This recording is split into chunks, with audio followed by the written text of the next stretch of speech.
Okay, so our third lecture in our series on hallucinogens, we're going to kick off now by talking about psilocybin.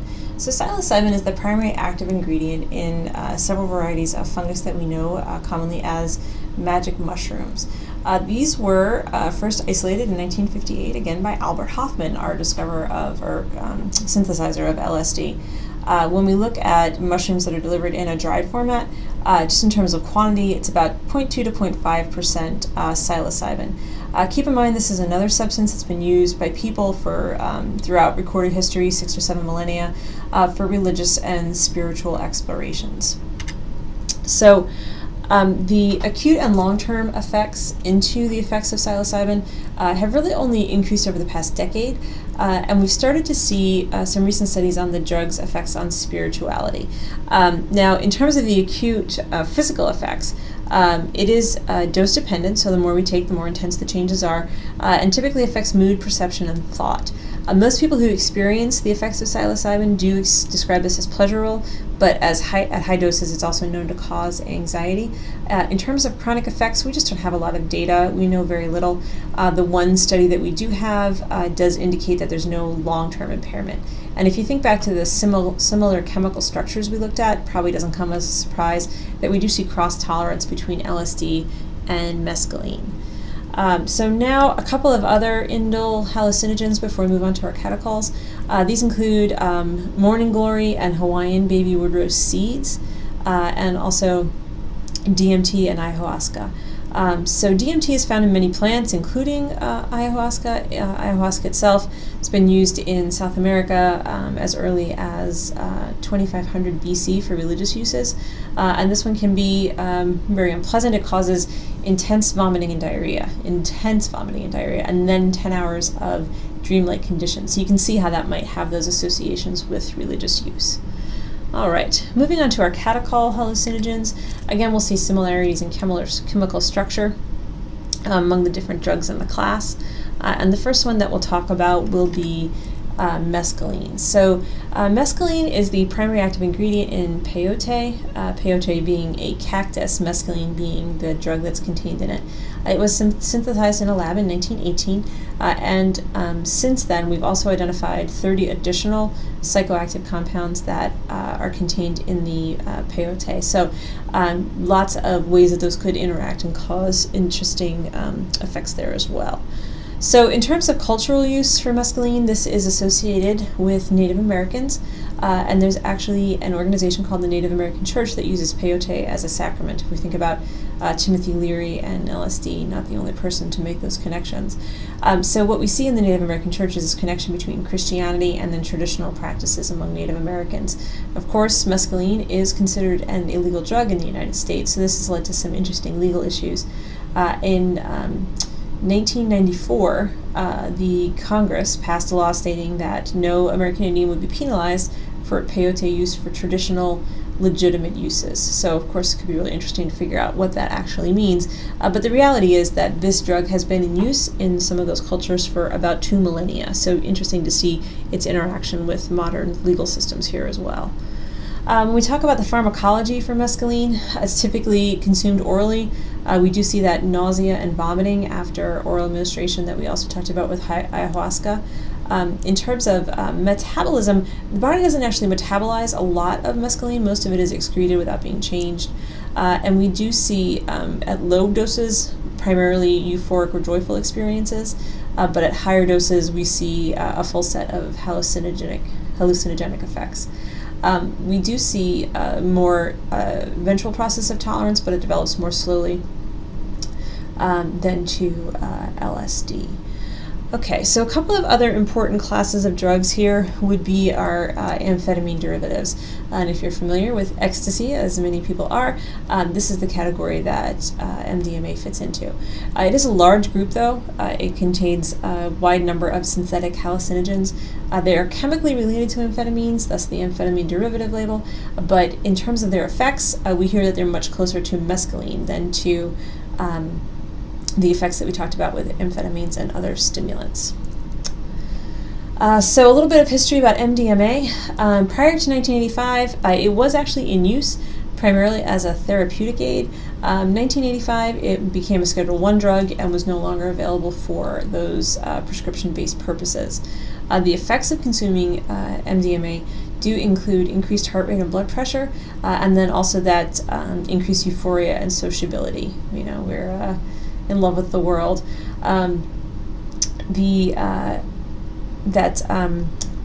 Entactogen feeling, the heightened sense of sympathy and closeness, but prolonged use decreases actually the ability to do anything about all those feelings of love that we're experiencing.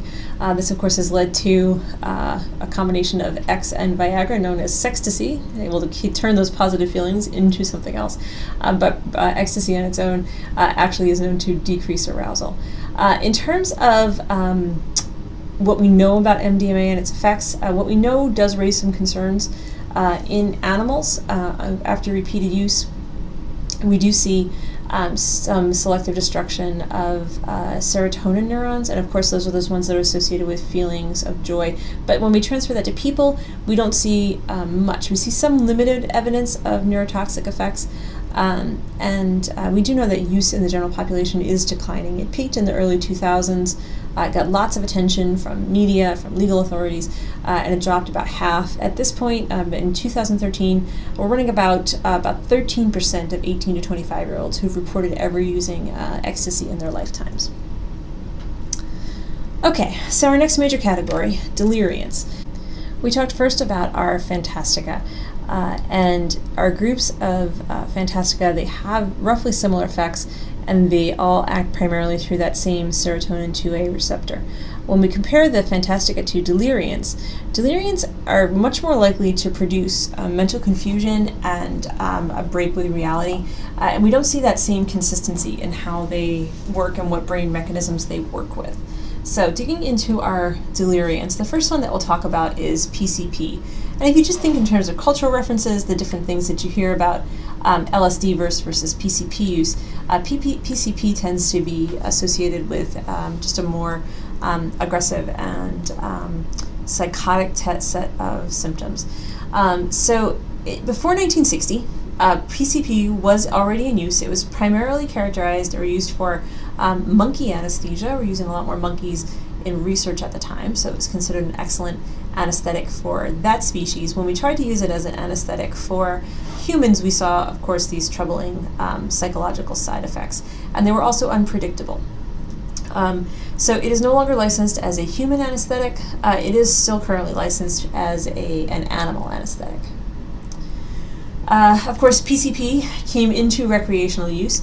In 1970, the most common form was known as angel dust, which was PCP that was sprinkled onto non-marijuana organic ingredients, but sold as marijuana.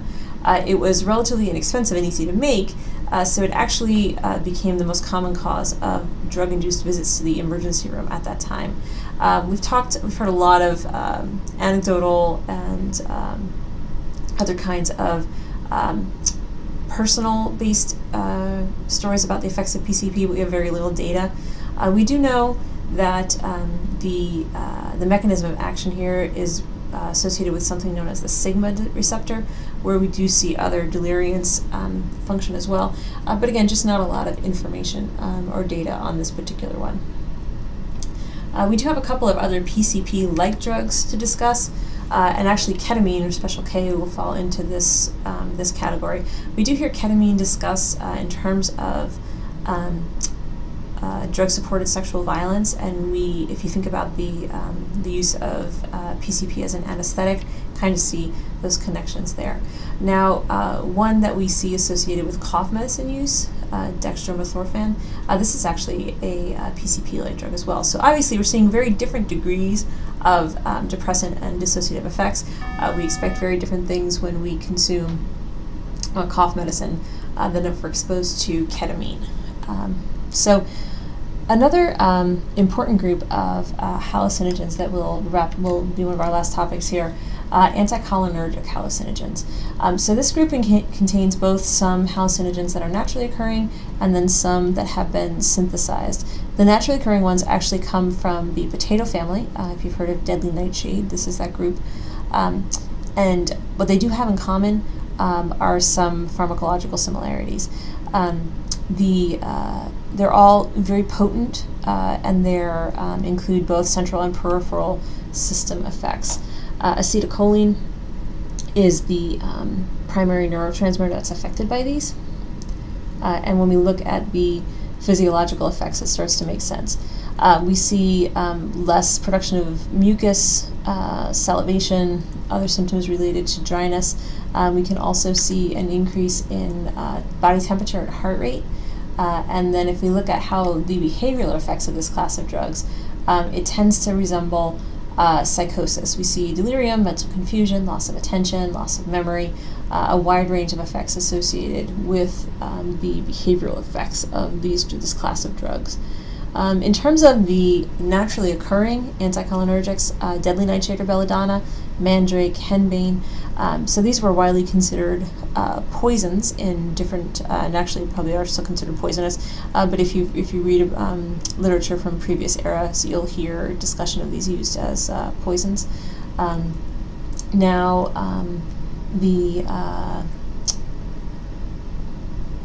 Belladonna was originally brought into human use as for cosmetic purposes. It was actually used to dilate eyes.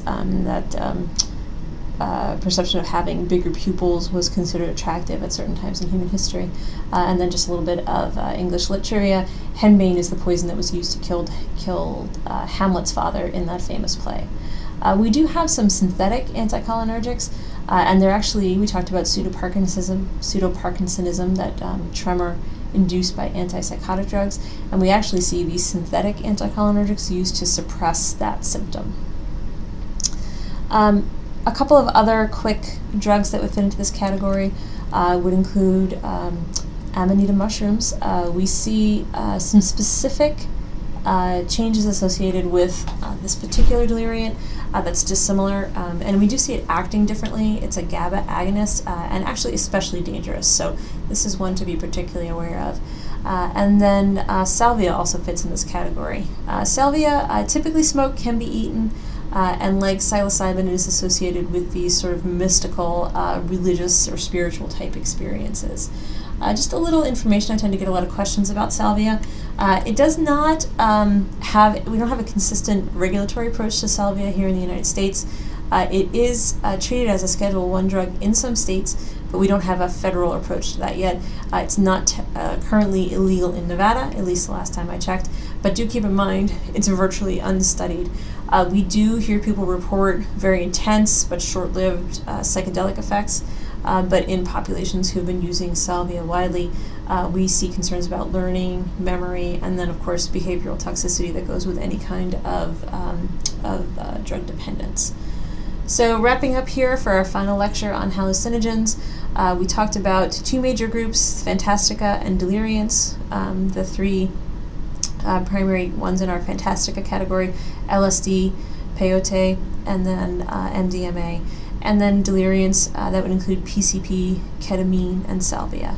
So thanks, and I will see you soon for our next lecture.